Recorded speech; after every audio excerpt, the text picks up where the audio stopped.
I've often wondered what Paul really saw on that Damascus road when he prayed 4 simple words, who art thou, Lord? If you read it straight off, it means nothing. Who art thou, Lord?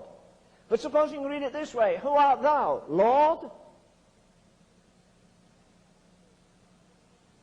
Here's a man with a colossal intellect. Here's a man who is he's in every category, is in the highest category. He's a Hebrew of the Hebrews. He's a Pharisee of the Pharisees. He's of the tribe of Benjamin. He's of the seed of Abraham. He had fulfilled the law. He says concerning the law, it was blameless. And yet he's going down that Damascus road, breathing out threatenings with a heart full of fire and hatred. You talk about a miracle of the grace of God. That man had murdered people, as he says in the 26th of Acts. He tore families apart. He chased them off into strange cities. And that very man whose body, whose brain was filled with theology and his heart was filled with hatred, wrote the most amazing hymn, the most amazing poem on love that was ever written. Though I speak with the tongues of men and of angels, and have no love, I'm a sounding brass or a tingling cymbal. And if I give my body to be burned, which he was prepared to do on the Damascus road, do you know, I think, I'll ask him in eternity, I think suddenly when he fell off his horse there I'm sure there was a horse rider in front of him to protect him, and a man behind, and one to the right, one to the left. A man of his class would never walk all the way to Damascus. And suddenly he's pitched off his horse.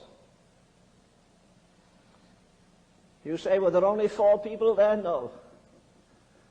You say there was a man riding in front? Yes, one behind, one to the right, one to the left. Were they the only witnesses? Maybe on earth. I want to tell you, I believe every demon in hell was looking down on that man at that moment. I believe every angel in heaven was looking down. The demons, because he was their best advocate on earth. He was fearless, he regarded nobody. He had some letters in his pocket saying he could put to death anybody that he wanted. And then suddenly Jesus came into his life. Would you have thought that man in the dust had inside of him 14 epistles, if you give him Hebrews, and I think he wrote it? Would you think that he would go through Asia Minor and establish a dozen or more churches? Would you think that that man in a lousy, stinking prison, they wouldn't let you put a dog in today, would write to other Christians, as he does to the Colossians, to the Philippians and the Ephesians, his love letters to them? And as he says, rejoice in the Lord. And again, they should have been sending letters of comfort to him, and he's sending letters of comfort to them. Why? Because on that Damascus road, as far as I'm concerned, he came alive. Religion, formality, ritualism, they were banished forever.